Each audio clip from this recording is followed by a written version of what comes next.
पीयूष जी और Mukesh ji, over to देखिए you. महागठबंधन का एक कितना सुंदर संगम है। हाँ, सवाल उठता है ना, महागठबंधन एकजुट है या नहीं है। देखिए हमने एक मंच पर बिठाया है दो बड़े नेताओं को, और तीसरा नेता आ रहे हैं, तीसरा नेता भी आ रहे हैं, तो तीसरे नेता भी पहुंचने वाले हैं। देखिए आगे तीसरे नेता का भी स्वागत करते हैं। आइए, आप हैं श्री मंगनीलाल मंडल जी। आइए, राजद के प्रदेश अध्यक्ष हैं आदरणीय श्री मंगनीलाल मंडल जी, आइए।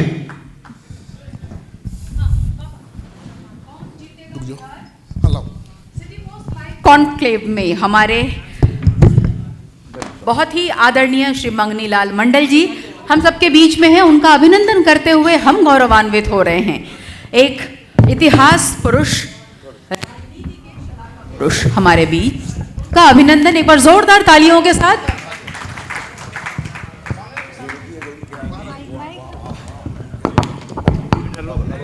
चलिए, तो आपने देख लिया, ये प्यार ही है, ये रिश्ता ही है कि तीनों बड़े नेता जिनके साथ मैंने बहुत कुछ सीखा है। 1990 से पत्रकारिता की शुरुआत की और तब मंगनीलाल मंडल भैया से मिलते थे हम लोग, क्या बहुत आदर भी देते थे, प्यार देते थे। वहाँ देखिए बड़े भैया हैं तो किसी परिचय के मोहताज नहीं है, राजेश राम भाई हैं, तो सब तीनों बड़े ही भाई हैं और एक साथ जुटे हैं। ये एकता, एकजुटता का संकेत है। तो इस बार कड़ी टक्कर होगी क्या राजेश भाई? इस बार तो एकजुटता दिख रही है और यात्रा में भी दम दिखा। क्या होगा रिजल्ट? सबसे पहले आपके चैनल को धन्यवाद, आपको भी धन्यवाद, आपकी बिटिया मुस्कान को भी धन्यवाद। मैं आज समझा कि आपकी बिटिया भी इसमें आई है, तो मैं सफलता की शुभकामना दूं। लेकिन आपने एक बात कही कि सब इकट्ठे हैं, लेकिन आप ये अपेक्षा मत रखेंगे कि हम लोग आपस में टकराने वाले हैं। हम लोग एकजुटता से आपकी सवालों का जवाब देंगे और बीजेपी को दांत खट्टा करेंगे। अच्छा, तो मैं पूछ लेता हूँ अध्यक्ष जी, आप यही हैं, कितना सीट दे रहे हैं कांग्रेस को? अभी इस पर कोई निर्णय नहीं हुआ है। जो निर्णय हम लोग लेंगे सब मिलजुल कर रखें। हम लोगों में मतैक्य है हर बातों पर और कभी भी मत भिन्नता नहीं होगी। एक स्वर से, एक राय से, एक मन से, एक निर्णय से हम लोग सब फैसला लेंगे। तो इतना लटका के क्यों रखे हैं? नहीं, लटका आखिर समय तक टालना है। पूजा आ गई, दुर्गा पूजा आ गई, लोग व्यस्त हो गए। पार्टी के अंदर सब अपना एक्सरसाइज कर रहे हैं। जब आप जानते हैं कि मोर्चा बनती है या कोई एक फ्रंट बनता है या कोई अलायंस बनता है, तो इन सारी चीज़ों में सब पार्टियां अलग अलग होती है। तो सभी पार्टी आपस में राय विचार करके ही एकमत होने के लिए हम लोग एक मंच पर आते हैं। तो ये हम लोग कर लेंगे, तय कर लेंगे, मिलजुल कर लेंगे। मिलजुल कर चुनाव लड़ना है, एक मत से लड़ना है, एक स्वर से लड़ना है। सिद्दीकी भैया, आप कहीं खोए हुए हैं, कहीं खोए हुए लग रहे हैं। क्या सोच रहे हैं चुनाव में, क्या करना है? चुनाव में नीतीश कुमार धनाधन बांट रहे हैं, देख रहे हैं ना योजना। अच्छा, अगर हम अभी धनाधन बांटते तो लोग कहते कि साहब वोटर को लुभाने के लिए ये अवैध तरीका जो है उसको सरकार इस्तेमाल कर रही है। एक हफ्ते के अंदर जो है नोटिफिकेशन हो जाएगा, आचार संहिता लागू हो जाएगी। मगर वो जो कर रहे हैं, समझा कि नहीं, तो नींव जो डाला जा रहा है, ये आने वाले दिनों में ये नींव बेहतर नहीं है। आपको बहुत टाइम दिया बिहार की जनता ने, आप बहुत कुछ कर सकते थे, बहुत कुछ किया भी होगा। नहीं किया नहीं है नीतीश कुमार ने। अच्छा मान लीजिए हम कहाँ कर रहे हैं, हम तो कह रहे हैं बहुत कुछ कर सकते थे, बहुत कुछ किया भी होगा मगर आप अभी जो कर रहे हैं, जो किया है दिखाई नहीं दे रहा है भैया। दिखाई दे रहा है कि कोई ऐसा टेबल सेक्रेटरिएट में नहीं है जहां ये नहीं चलता हो, समझा कि नहीं? कोई ऐसा टेबल नहीं है। भ्रष्टाचार की प्रकाष्ठा है, समझा कि नहीं? और एक तरह से भ्रष्टाचार को संस्थागत लोगों ने बना दिया है। अब उसमें एक तरह से ये दूसरा भ्रष्टाचार है जिसका आप जिक्र कर रहे हैं। अगर नैतिक ढंग से इस पर विचार हो तो ये एक भ्रष्टाचार की श्रेणी में ही आएगा कि साहब 6 दिन 7 दिन बाद आप चुनाव की घोषणा कीजिएगा और उसके पहले आप जो कर रहे हैं, तो इसको आप बताइए क्या कहें। हम आपसे पूछते हैं, आप क्या कहें? नहीं तो योजनाओं की घोषणा कर रहे हैं, उसका असर दिख रहा है, चुनाव में फायदा मिलेगा। अरे भैया, मैं पूछ रहा हूं कि अगर चुनाव के टाइम में आप अभी 25 साल 30 साल से हैं ना जी, तो आप कहाँ सोए हुए थे? चलिए चुनाव के पहले ही करते हैं सब लोग। चुनाव के पहले अगर सब लोग करते हैं तो सबको हमारा अगर व्यक्तिगत राय हो तो चुनाव के 3 महीना पहले ये सारा काम बंद कर देना चाहिए। अच्छा, माई बहन समान योजना की ऐलान ठीक है? माई बहन समान योजना की ऐलान नहीं, वो क्या कर रहे हैं कि हमारी सरकार बनेगी तब देंगे। हाँ, कहाँ से देंगे? अच्छा, अब कहाँ से देंगे, नहीं देंगे तो भोगेंगे, मगर चुनाव के पहले तो कार्यक्रम बनाना, कार्यान्वयन का आश्वासन देना, नीति बनाना, सिद्धांत बनाना, ये तो हर पॉलिटिकल पार्टी का दायित्व बनता है। राकेश जी, सबसे बड़ा सवाल ये है राजेश भाई कि राहुल जी की यात्रा के बाद कांग्रेस बहुत जोश में दिखाई दे रही है।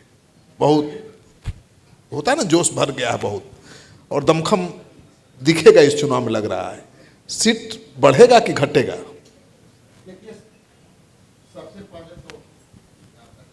चलेगा।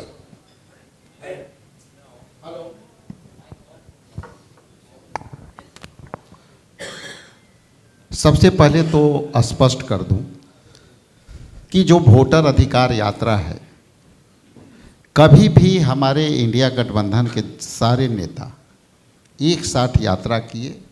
सम्मानित नेता राहुल गांधी जी, तेजस्वी जी और अलायंस पार्टनर के तमाम नेता दीपांकर जी और मुकेश साहनी जी, आप एक भी क्लिप हमें बता दें कि हमारे इंडिया गठबंधन के नेता आदरणीय राहुल गांधी जी कहीं वोट के अपील किया है? वोट के अपील यदि किए होते तो एक सवाल बनता था, लेकिन जो वोटर अधिकार यात्रा था 65,64,000 वोटरों को इलीगल तरीके से नाम हटाए गए, जो उनके संविधान में अधिकार था, और यदि आपको हटाना ही था तो वोटरों से आपको भी विमर्श करना चाहिए था उसी अधिकार का।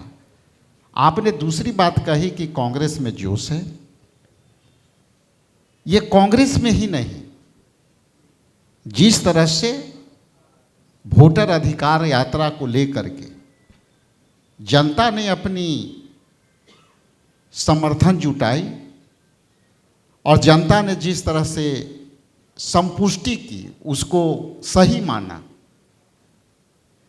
कि उतनी गर्मी में, उमस में, खिड़की से, छत के बालकोनी से लोग फूल बरसा रहे थे और वोट चोर, गद्दी छोड़ बोल रहे थे। तो जोश तो जनता में था, और जनता में जोश इसलिए था कि सम्मानित राहुल गांधी जी ने जो पूरे देश को सामने प्रेस कॉन्फ्रेंस कर करके और 7 फीट ऊंचाई से वोटरों का लिस्ट का जो आदान प्रदान किया और सटीक तरीके से एक घर में एक रूम के अंदर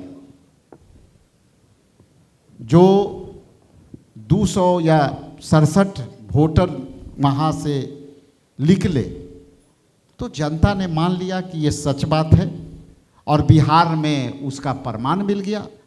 तो जब ये यात्रा प्रारंभ हुई तो लोगों के पहली बार महसूस होने लगा कि सच में मेरे पड़ोसी में लोगों का नाम कटा, मेरे गली में रहने वाले के नाम कटा, मेरे रिश्तेदारों का नाम कटा। तो लोग को ये प्रमाणित हो गया कि जो इंडिया गठबंधन का वोटर अधिकार यात्रा है, राहुल गांधी जी का वोटर अधिकार यात्रा है, ये सच्चाई की लड़ाई है। और उसी चलते वोटर नहीं पूरे जनता में जोश थी, और जब जनता में जोश होगी तो कोई भी पॉलिटिकल पार्टी होगी उसमें जोश आएगी, जिसमें कांग्रेस पार्टी में भी ये जोश है। आपसे सवाल है कि अति पिछड़ा पर ज़्यादा जोर है, कांग्रेस का भी, आरजेडी का भी। अभी तो मैनिफेस्टो जारी कर दिया है। क्या अति पिछड़ा वोट बैंक में सिद्धमारी महागठबंधन कर पाएगा? देखिए, अति पिछड़ा के जो लोग हैं तो एक समूह है, वर्ग चेतना उसमें पैदा हुई है, तो खुल करके अब मंच पर आ रहे हैं। अब मंच पर आकर के महसूस किया है कि 20 वर्षों में हम छले गए हैं, हमारा शोषण हुआ है और हमको प्रलोभित किया गया था, तो हमारा अस्तित्व ही मिट गया है। दो बातें होती है, सत्ता में हिस्सेदारी की और नेतृत्व पैदा करने की जो संभावना बनी थी सोशल जस्टिस की मेन स्ट्रीम में, उसको बरकरार रखने की। ये 20 वर्षों में नीतीश कुमार जी ने दोनों को समाप्त कर दिया है, मार दिया है। अब जो मेन स्ट्रीम था वो मेन स्ट्रीम दिखाई नहीं देता है, और जो पोटेंशियल एलिमेंट था अति पिछड़ा में, जिसको नेता बनना था प्रखंड से लेकर के राष्ट्रीय स्तर तक, जो डॉक्टर लोहिया बराबर कहते थे कि इसी की चेतना पैदा करनी है, तो उनका कोई वजूद नहीं है, अस्तित्व नहीं है, समाप्त कर दिया। इन बातों का एहसास हुआ है और अति पिछड़ा में एक आक्रोश है कि नीतीश कुमार ने हमको ठगा है। सरकार चलाने में उनकी कोई भूमिका नहीं है, सरकार चलाने में उनकी कोई हिस्सेदारी नहीं है, सरकार चलाने में अति पिछड़ा के अभिमत जो होते हैं, मत जो होते हैं और जो राय होती है, उसका कोई महत्व नहीं है। ये लस्सा है। डॉक्टर लोहिया कहते थे कि जात के नाम पर, ग्रुप के नाम पर, समूह के नाम पर किसी व्यक्ति को मंत्री बनाया जाता है, इसीलिए कि अगर कोई पोटेंशियल एलिमेंट है लीडरशिप का, उसको मार दो तो वो लस्सा होता है। तो ये लस्सा सटा गया 20 वर्षों में नीतीश कुमार जी के द्वारा। आर्थिक फ्रंट पे, आर्थिक क्षेत्र में अति पिछड़ा के लिए कोई बड़ा काम नहीं हुआ। वोट मिला, देखिए धोखा दिया। धोखा ये दिया कि अति पिछड़ा वर्ग को और महिलाओं को रिजर्वेशन चाहिए था लोकल बॉडीज के चुनाव में, पंचायत के चुनाव में। तो लालू जी तो तैयार थे, हाई कोर्ट में उसका गवाह है, लेकिन हाई कोर्ट ने कह दिया कि एकल पद पर आरक्षण नहीं हो सकता है। मामला सुप्रीम कोर्ट गया। सुप्रीम कोर्ट में भी लालू जी ने, आरजेडी ने कहा कि हम देने को तैयार है। तब तक सरकार चली गई, 2005 आ गया, और उसके बाद तुरंत जब एकल पद पर हाई कोर्ट के निर्णय पर आरक्षण नहीं हो सकता था, तो उसी एकल पद को क्लस्टर बनाकर आरक्षण दिया गया। तो अति पिछड़ा को लगा कहीं न कहीं जो भ्रम पैदा किया कि लालू जी आरजेडी खिलाफ थे, तो ये इस भ्रम में अति पिछड़ा ठगे गए, चले गए उनके साथ। नहीं, सबसे बड़ा सवाल है कि आपका ये मुआई समीकरण है मुस्लिम यादव भले लोकसभा चुनाव में भटक गए, बीजेपी के लिए भी वोट कर दिया, मुसलमान कहीं नहीं गए, एकजुट रहे, गोलबंद रहे। लेकिन अब वो सवाल तो कर ही रहे ना, MIM के चीफ समझा रहे हैं कि हमारा नेता क्यों नहीं। और आपके पार्टी में तो बड़े नेता हैं अल्पसंख्यक समाज के, लेकिन फ्रंट फुट पर कहाँ खेलने देते हैं आप लोग? देखिए, मुसलमान में कोई कंट्रोवर्सी नहीं है, उनके मन में कोई भ्रम नहीं है नरेंद्र मोदी को लेकर के, बीजेपी को लेकर के, RS को लेकर के। यार कितना डराइएगा बीजेपी से? नहीं, आप सुन लीजिए, उनकी हिस्सेदारी दीजिए, 18% है। बीजेपी चूंकि उनके खिलाफ है। अभी जो कहा गया प्रधानमंत्री के भी द्वारा, और ये जो शाह जी है होम मिनिस्टर, वो भी आते हैं कि एक एक विदेशी को हम फेंकेंगे। तो ये जो SIR कराया गया, इसमें टारगेट तो वही था, कहीं पर निगाह है, कहीं पर निशाना। तो पहले ये बात बतावे कि बार बार आप मुसलमानों को अपमानित करते हैं, लांछित प्रताड़ित करते हैं कि ये विदेशी हैं, विदेशी हैं। तो ये 65 लाख लोगों को जो आपने लिस्ट बनाया, आप वोटर लिस्ट से डिलीटेड विदाउट एनी कॉज, तो सारे अल्पसंख्यक थोड़े आपने हैं। नहीं लिखा। तो 65 लाख में बताइए लोग कौन हैं, क्या विदेशी हैं? अभी तक निकाला आपने? तो ये नारा किसको देते हैं आप? समाज को बांटने के लिए, हिंदू मुसलमान करने के लिए, वोट का पोलराइजेशन हिंदू का करने। देखिए, आप फिर वही डर दिखा रहे हैं मुसलमानों को, बीजेपी का जो दिखा, बीजेपी का डर है। आपके पास अब्दुल बारी सिद्दीकी का जैसे डर नेता है, हमको भी है, अति पिछड़ा को भी है। नहीं, आरक्षण के इम्प्लीमेंटेशन में गड़बड़ी हुई है। आपके यहाँ अब्दुल बारी सिद्दीकी जैसे नेता है, बड़े नेता है, अब्दुल बारी सिद्दीकी जी बड़े नेता हैं। अब मुझे याद है कि एक बार तो CM पद के लिए इनका नाम आगे बढ़ा था, इन्होंने कभी नहीं कहा, दावा किया, बढ़ा था कि भाई योग्य हैं, बनना चाहिए। क्या कभी उन सिद्दीकी जी फ्रंट फुटर पार्टी में हैं। सिद्दीकी जी हमारी पार्टी के बड़े नेता में से हैं। सिद्दीकी जी पार्टी के प्रधान राष्ट्रीय महासचिव हैं। तो सिद्दीकी जी तो राष्ट्रीय जनता दल में जो चाहते होता नेता है ही। तो सिद्दीकी जी पूछा किया जाएगा, यात्रा में क्यों नहीं दिखते हैं? यात्रा में तो हम भी नहीं थे, दोनों के जिम्मा काम था हेडक्वार्टर का। हाँ, यात्रा में मैं भी रथों पर दिखना चाहिए ना किसी अल्पसंख्यक चेहरा को। आदमी लालू जी के साथ उसी हेलीकॉप्टर से जिसे लालू जी गए थे, हम लोग लौट आए। तो यात्रा में न उनको वंचित किया गया, न हमको वंचित किया गया। हम दोनों के जिम्मे यहाँ की स्थिति को संभालना था, जिला से कांटेक्ट रखना था। आबादी के हिसाब से हिस्सेदारी मिलनी चाहिए? नहीं, एक सवाल किसी भी पार्टी के लिए, आबादी के हिसाब से हिस्सेदारी मिलनी चाहिए? देखिए ऐसा है ना कि ये सब तो बात होती रहेगी, इसका भी हम जवाब दे देते हैं।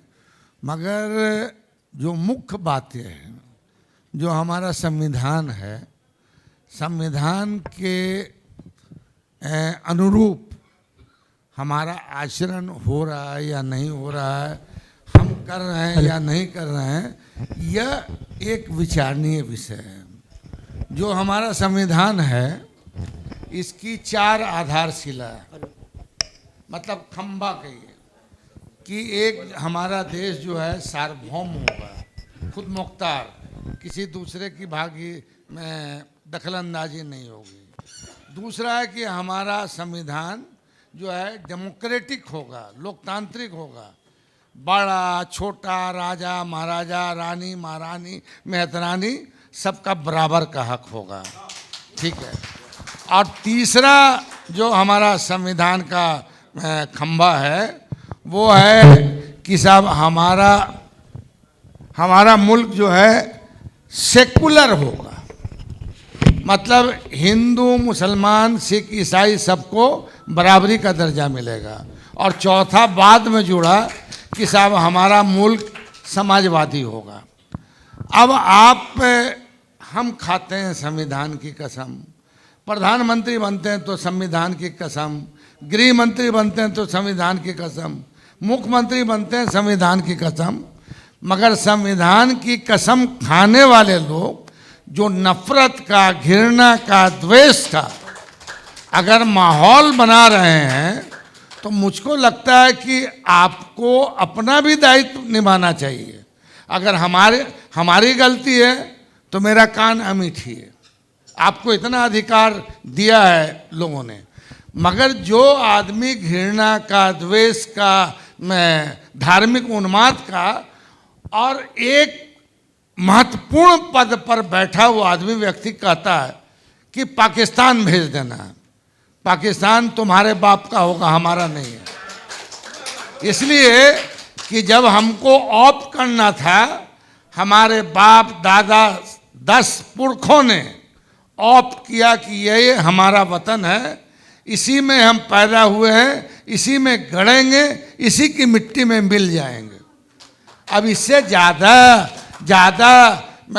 हम जो है अपने ईमान का क्या छाप देंगे। मगर जो मिलावट कर रहे हैं, जो स्मगलिंग कर रहे हैं, जो पैसे पर पैसा बना रहे हैं, तब वो तो देश का बड़ा हित कर रहे हैं, वो बहुत देश का हित कर रहे हैं। अब आ जाइए, मैं ये कहना चाहता हूँ कि आप जो भागीदारी हम लोग इस पक्ष के हैं, कर्पूरी जी के ज़माने से लेके अब तक हम लोग ये नारा जरूर लगाते रहे कि जिसकी जितनी हिस्से भागीदारी उसकी उतनी हिस्सेदारी। इस पर हम आज भी कायम। तो कहाँ मिला कभी? भाई हम कायम हैं, लेकिन मिल कहाँ रहा है? आपकी पार्टी में कहाँ मिला मुसलमानों को हक? भाई अब जो इंटरनल पार्टी का सवाल उठता है, तो इंटरनल पार्टी में भी हम लोग इन मुद्दों को रखते हैं कि भैया हमारे पार्टी में भी इंटरनल ये तय होना चाहिए कि साहब जिनकी जितनी हिस्सेदारी उसकी उतनी भागीदारी। ये उम्मीद है इस बार चुनाव में? इस चुनाव में उम्मीद है? उम्मीद ही पर दुनिया चल रही है। अच्छा, मिलेगा।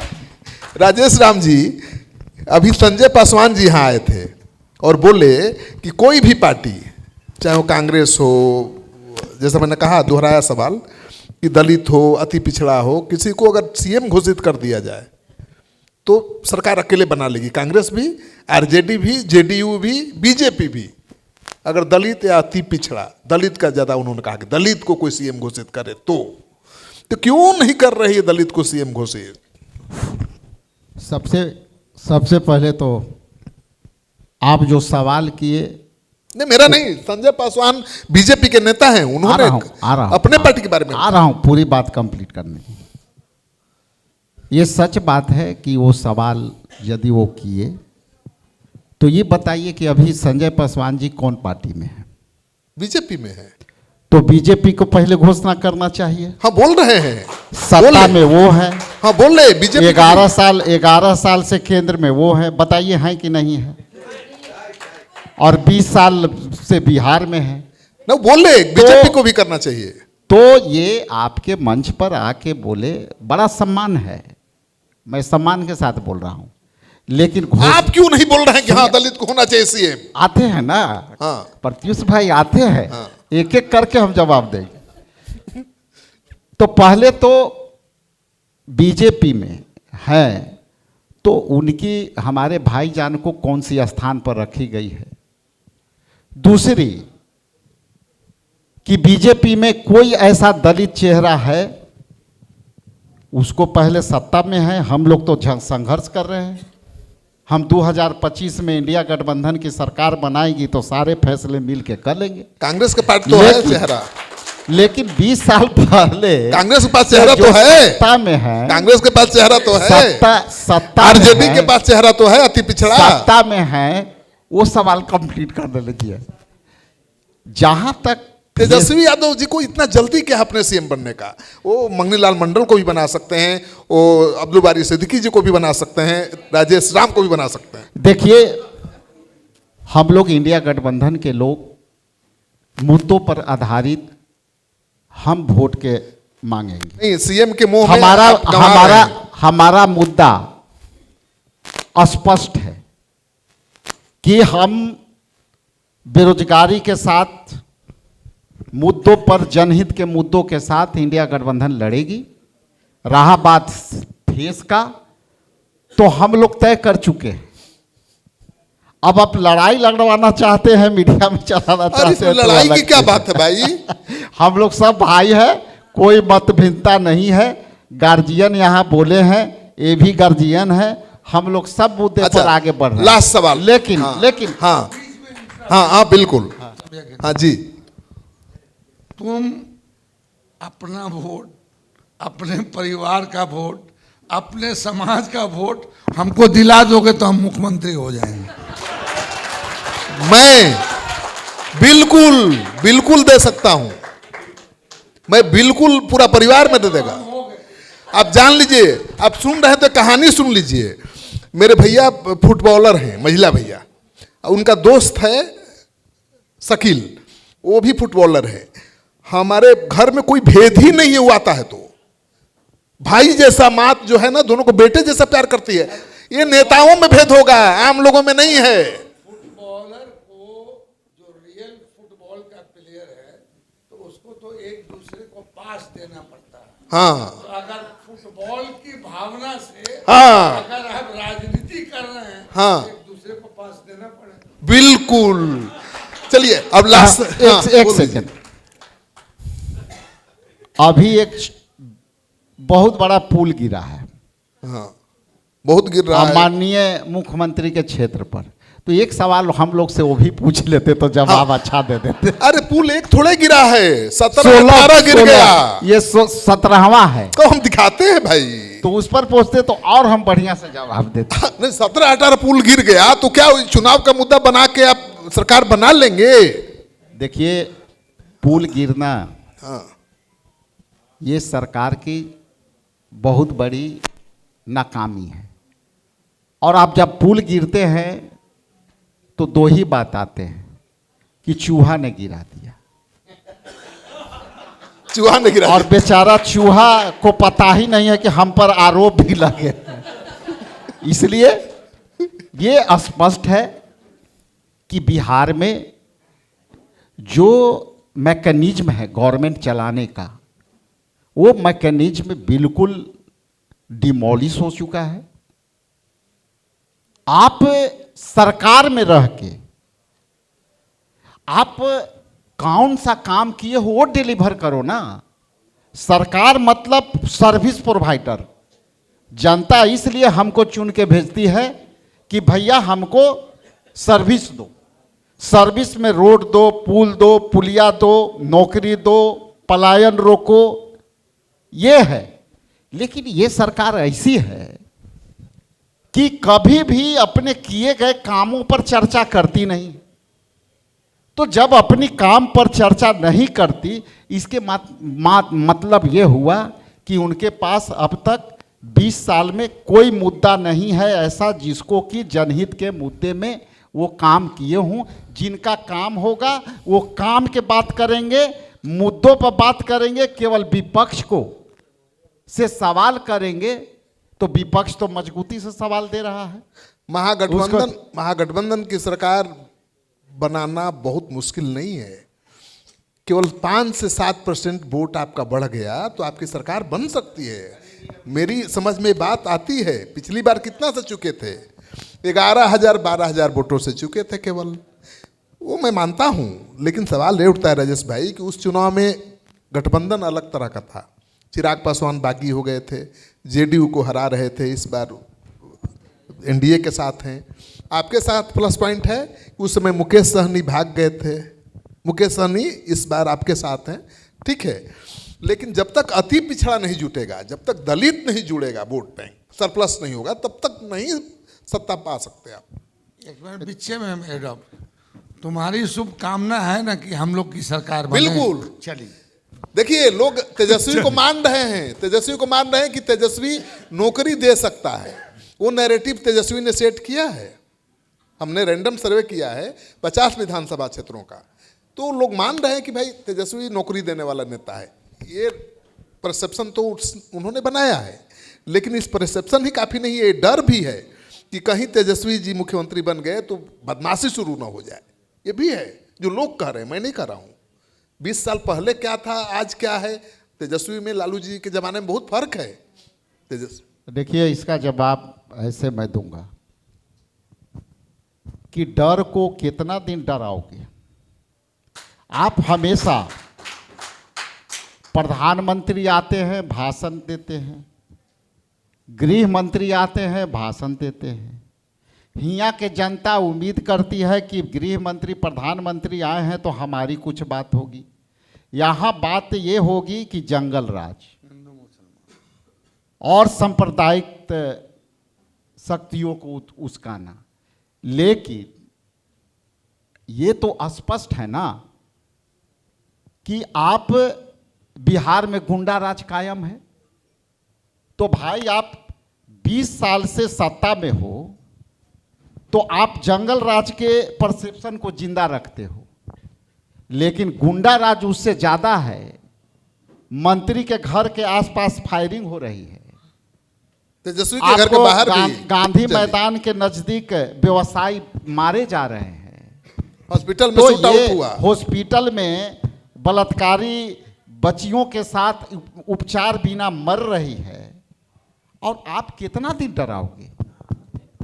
आपके पास एक ही शब्द होता है, जंगल राज।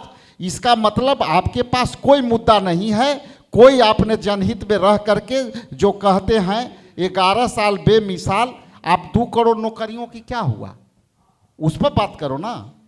आपने कहा था कि 15 लाख प्रत्येक व्यक्ति के खाते में मैं डालूंगा, उस पर बात करो ना।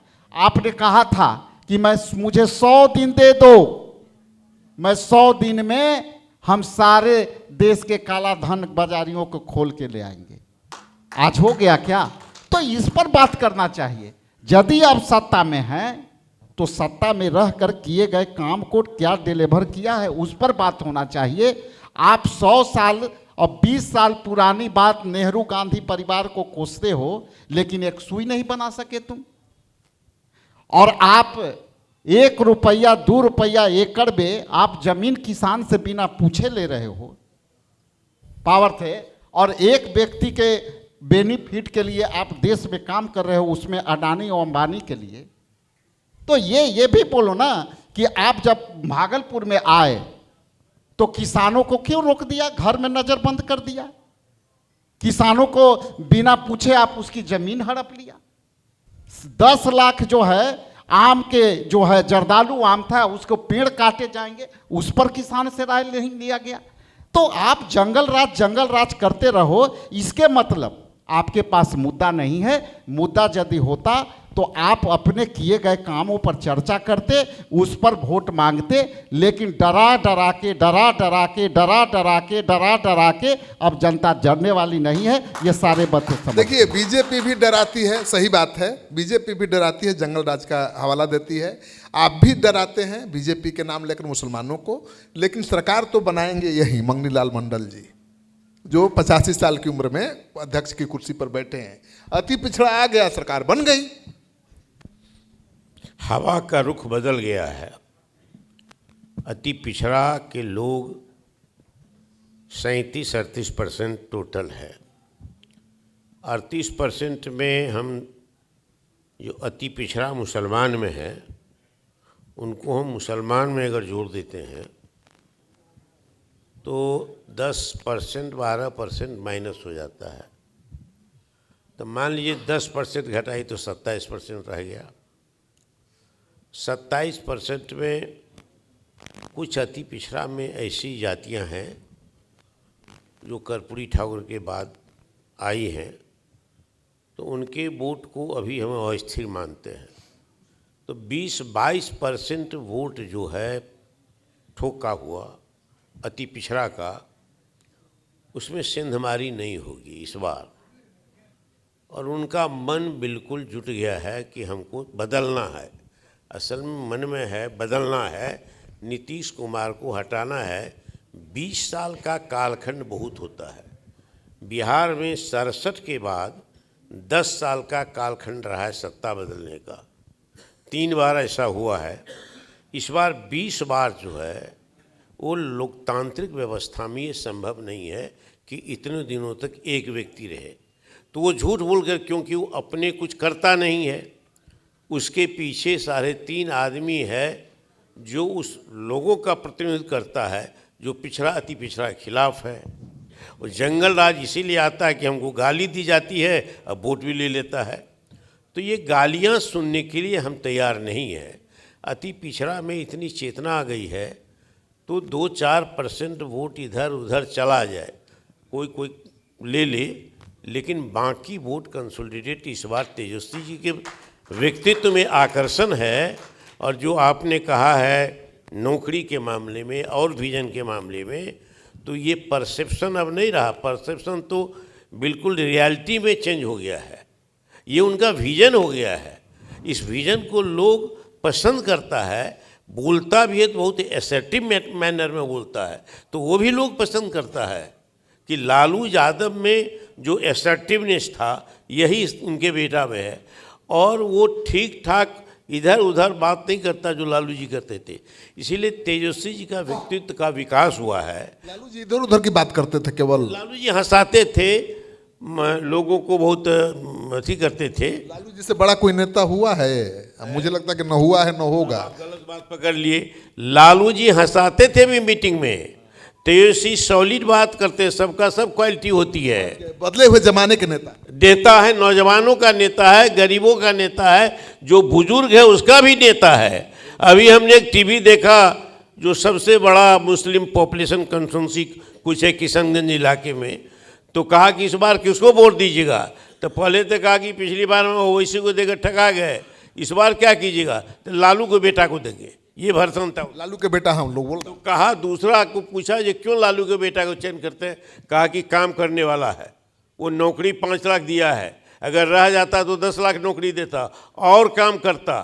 ये बूढ़ा आदमी करीब 70-75 का है, वो कह रहा है।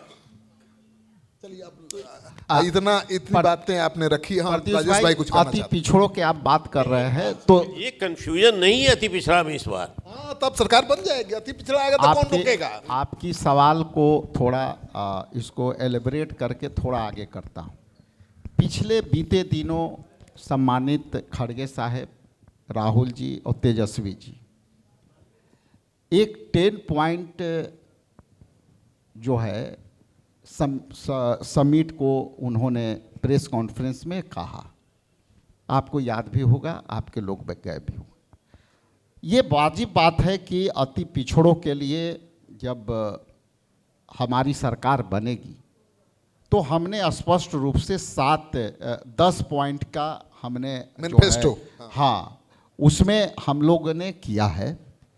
और उसमें जब हम समिट बना रहे थे वो पॉइंट, तो उसमें हम भी एक हिस्सा थे और बहुत गहन उस पर अध्ययन किया गया। उस अध्ययन में कदम से कदम हम कर रहे थे। वो 10 पॉइंट में पहली जो उनके साथ उत्पीड़न की घटना होती है, यदि हमारी सरकार आएगी तो हम उनके जो हमले होते हैं उनको सुरक्षा के लिए हम एक कानून बनाएंगे। दूसरा जो हम सबसे 2-3 पार्ट 10 पॉइंट बोल सकते हैं, लेकिन देखिए जो होती है, हम 2.5 करोड़ ST SC EBC के लिए 2.5 करोड़ 25 करोड़ के उनको हम आरक्षण देंगे ठेकेदारी में। 25 करोड़ का टेंडर जो होगा उसमें आरक्षण देंगे 50%। और जो भी सरकारी सप्लाई होगी उसमें भी हम 50% के आरक्षण देंगे। नहीं, ये तो ठीक दूसरा, आपको याद होगा कि यूपीए गवर्नमेंट में मनमोहन सिंह की सरकार ने और इन लोगों ने राइट्स ऑफ एजुकेशन लाया था। उसके तहत प्राइवेट स्कूलों पे जो गरीब के बच्चे थे, EBC OBC ये सभी के लिए हम लोग उसमें भी 50% का आरक्षण देने जा रहे हैं। बिहार के अंदर हमारे EBC के बच्चे, अनुसूचित जाति के बच्चे उस प्राइवेट स्कूल में उनकी पढ़ाई होगी जिस प्राइवेट स्कूल में बड़े बड़े नेताओं के, बड़े बड़े बिजनेसमैन के, व्यवसायी के बच्चे पढ़ेंगे। उनके बदले सरकार ये प्रोविज़न करेगी कि राइट्स ऑफ एजुकेशन के तहत उनको हम जब पढ़ाएंगे तो सारे बजट का प्रावधान बिहार सरकार करेगी, बदले में देगी। ना 200 जो आपके मैनिफेस्टो का 200 पॉइंट मुझे पता है। मैं सिद्दीकी साहब से, आदरणीय सिद्दीकी साहब से जानना चाहूँगा कि जो ये मैनिफेस्टो है चुनाव में कितना काम आएगा, कितना भरोसा करेगा अति पिछड़ा समाज? देखिए, हम मैनिफेस्टो पे भी आते हैं और सब लब्बो लबाब जो सुना है आपका, तो कह सकते हैं कि एक गाना हम लोग जो है बड़ा गुनगुनाते थे कि सब गोलमाल है भाई, सब गोलमाल है, अंदर क्या है बाहर क्या है, सब गोलमाल है। ये है ना एक। अब आप हम इस वजह से इसको बोले कि अभी देशभक्ति का ठेकेदारी कुछ लोगों ने ले लिया है। राष्ट्रीय एकता के सबसे बड़े वीर, महावीर चक्र विजेता, समझा कि नहीं, वो बने हुए हैं कुछ लोग। समझा? नाम ले लीजिए। अब बता रहे हैं, आपके जैसे समझदार आदमी को नहीं, नाम समझ देने तो की क्या जरूरत? जनता समझ सब रही। समझ रहा है यहाँ, सब समझ रहा है यहाँ, सब समझ रहा है। आप नामों लेना नहीं चाहते? नहीं, हम ले लेते, आप काहे घबरा रहे हैं? अब ये बताइए कि इतना ढोल पीटा गया, समझा कि नहीं, कि हम लोग एक नारा इस बार दिया था कि मोदी की खुल गई पोल, चाहे पीटो जितना ढोल। ठीक है, अब आप बता लीजिए SIR का मामला आया, तो आज आप टारगेट किसको किए? जो सबसे कमजोर तबका है माइनॉरिटी का, उसको किए और कहा कि साहब यहाँ पाकिस्तान से, बांग्लादेश से लोग आ गए हैं, वोटर बन गए हैं। तो सरकार का क्या दायित्व है? सरकार का दायित्व है भ्रम फैलाना, प्रचार करना, या उनको पकड़ना, उनको जहाँ से आए हैं उसको उद्घाटित करना। मगर अभी तक इन्होंने कुछ नहीं। मैंने पूछा, नहीं। नित्यानंद राय आए थे, केंद्रीय गृह राज्य मंत्री, कि आप कह रहे हैं कि बांग्लादेशी हैं, बाहरी हैं, घुसपैठिए हैं, क्यों नहीं कार्रवाई की? नहीं, फिर दूसरी बात ये, अभी 2-3 रोज पहले देश का गृह मंत्री ये बयान दे रहा है कि सारे बांग्लादेशियों को हिंदुस्तान से भगाएंगे। तो भैया, हिंदुस्तान में अगर रह रहे हैं तो तुमको चुल्लू भर पानी में डूब मरना चाहिए। हाँ बिल्कुल। कि कैसे वो बांग्लादेशी आके यहाँ रह रहा है। अब कर क्या रहा है? अब तीसरी बात मैं कह रहा हूँ कि इन लोगों ने जो चाल चली वोटर लिस्ट में नाम छांटने का, 67 लाख लोगों का इन लोगों ने कहा कि साहब ये अवैध वोटर है, या डिस्प्यूटेड है, या प्रश्न चिन्ह लगा हुआ इन पर। थोड़ी देर के लिए मान लिया इनके हिसाब से, और कहते क्या थे कि बांग्लादेशी और रोहिंग्या को भगाना है। ये लोग वोटर बन गए हैं, खास करके किशनगंज में, अररिया में, पूर्णिया में, कटिहार वगैरह में, सीमांचल में। अगर आप में थोड़ी भी नैतिकता है तो कम से कम 5 आदमी, 10 आदमी, अगर नहीं हो किसी को तो हम ही को पकड़ के बांग्लादेशी डिक्लेयर कर दीजिए, अगर नहीं मिल रहा है कोई तब। मगर ये भी नहीं कर पाए। तो अब जो 67 लाख 65 लाख वोट जो आप कहते हैं कि अवैध वोटर है, तो यही 67 लाख 65 लाख अवैध वोटर ने लोकसभा में तो वोट दिया। तो लोकसभा में वोट दिया तो सरकार किसकी बनी? NDA की। तो अगर इनमें नैतिकता है और इतने ये सीरियस हैं समझा अवैध वोटर के प्रति, तो इनको इस्तीफा देके फिर चुनाव में आना चाहिए और कहना चाहिए कि 1 नंबर के वोटर से हम जो है वोट कराएंगे, ना कि पिछले बार जिस तरह से बांग्लादेश का आदमी आके वोट डाल दिया, इस बार नहीं डालने देंगे। एनडीए के जनाधार वाले क्षेत्रों के वोटरों के नाम ज्यादा कटे हैं। अब सूची देख लीजिए। मैं चुनौती दे रहा हूं ना कि आप अब अभी 5 रोज पहले बोले हैं ना भाई, गृह मंत्री, देश का गृह मंत्री, और अगर देश का गृह मंत्री इस तरह की भाषा का इस्तेमाल उन्माद का, घृणा का, द्वेष का इस्तेमाल करता है, तब आप बताइए कि इस देश का लोकतंत्र और धर्मनिरपेक्षता पे खतरा किससे है? खतरा इनसे है कि हमसे है? नहीं, खतरा तो मैं कह रहा हूँ कि आज हमारे देश की जो स्थिति है, कोई किसी का कुछ नहीं बिगाड़ सकता। अल्पसंख्यकों का कोई कुछ नहीं बिगाड़ सकता, किसी की सरकार हो। ठीक है ना, वो जमाना नहीं रहा। ठीक है कि आप अल्पसंख्यकों को आप सूली पर चढ़ा दीजिएगा, थोड़ा सा बुद्धि आप पूरा दीजिए। देश चुप रहेगा। अरे भाई, आप पंडित जी थोड़ा बुद्धि दीजिए ना उसको, थोड़ा बुद्धि दीजिए। आपके तेजस्वी यादव जी को भी तो थोड़ा बुद्धि दीजिए। हैं भैया, हम उनको बुद्धि दे देंगे, मगर आप अमित शाह और नरेंद्र मोदी का दीजिए। मेरे लिए अमित शाह, अच्छा, नरेंद्र मोदी जो है वही आपके लिए तेजस्वी है। अगर सामने सामने जाके बोलने में डर लगता है तो चैनल के द्वारा दे दीजिए। लालू जी से तो मिल लेते थे जब चाहते थे, तेजस्वी जी से मिल लेते हैं। भैया इन लोग को तो मीटिंग भी हुआ है। नहीं, तेजस्वी जी बिहार से वाले जितना गए थे अमित शाह के, पता नहीं 35 भाई गए थे। लालू जी से कभी भी मिल लेते थे। आप मिलते हैं, तेजस्वी जी से भैया, मिल सकते हैं। लालू जी से आप कभी भी मिल लेते थे। हाँ, तेजस्वी जी से नहीं मिल पाइएगा। अच्छा, अभी तक तेजस्वी सरकार में आए भी नहीं तब वो ही हाल है। ठहर जाइए, मगर लालू जी का और नीतीश जी का मिलने जुलने में तुलना कर सकते हैं? जरा बोल दीजिए। नहीं, लालू जी सबसे आगे हैं। अरे आप लोग को हम ही ने लालू इंटरटेन जी करते थे सीएम हाउस में। लालू जी है ना सबसे आगे हैं। याद? हाँ है, याद है। आपके साथ तो रहे ही हैं। अच्छा, लास्ट एक भैया, 1 मिनट, लास्ट सवाल है। कितना सिटवा दीजिएगा, बता दीजिए ना। लोग बैठा हुआ है इतना बेसब्री से, अब तो सब कुछ हो गया होगा। नहीं, इस बिंदु पर अभी हम लोगों ने राय आपस में नहीं बनाई है। लटका के रखिएगा कब नहीं, तक? लटका हुआ नहीं है। बीजेपी, ठीक है कहा, बीजेपी ने कहा अपनी सूची जारी की है, वो भी तो लटका ही। एक तरह से अगर लटकाना सब कीजिएगा तो हम लोग फ्रंट वाले आदमी हैं, अलायंस वाले आदमी हैं, एक मंच वाले आदमी हैं, तो भीतर अपना एक्सरसाइज कर रहे हैं। जल्द ही हम लोग एक साथ बैठ करके सूची को अंतिम रूप देंगे, जारी करेंगे। क्या राजेश भाई, ये तो लटका रहे हैं आखिरी चढ़ तक। ललकार नहीं, हम सही बात कर रहे हैं। लटका रहे हैं। देखिए, अध्यक्ष हैं, इनको तो सब पता होगा।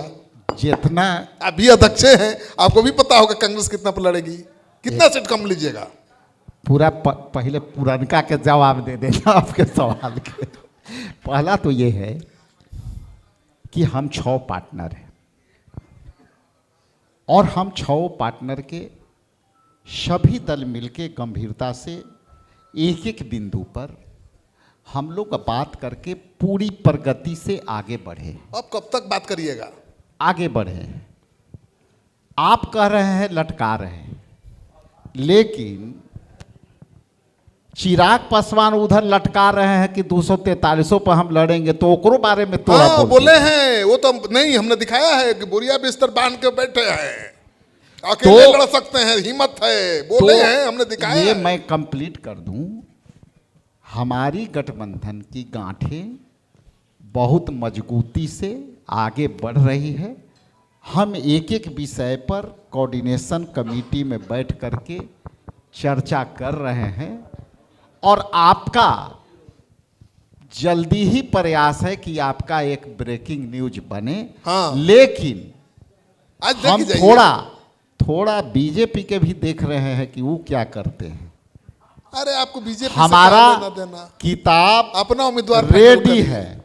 हम लोग सभी गठबंधन के लोग उसको पढ़ रहे हैं, लेकिन ये भी देख रहे हैं कि हमारे पार्टनर कितना जल्दी करते हैं। अब हम लोग जल्दी ये करेंगे। प्रशांत किशोर जी किसका खेल बिगाड़ेंगे? सब अब ये सब आतंक में है। ये मुद्दे, राजनीतिक मुद्दे जो हैं, हर पार्टी अपना अपना प्रयास करती है। सोचना तो जनता को है कि कौन किसके लिए काम कर रहा है। सिद्दकी भैया, आपसे पूछना अब है हम बता दें प्रशांत किशोर पर। हाँ, आज ठहरो, हम वो बाद में आते। क्या होने वाला है? लप्पो चप्पो बात करने से कोई फायदा नहीं। हाँ, ठीक है, गठबंधन में ये निर्विवाद सत्य है कि यहाँ सबसे बड़ा जन आधार हमारा है, बिल्कुल। यानी कि हमारी पार्टी का है। बिल्कुल।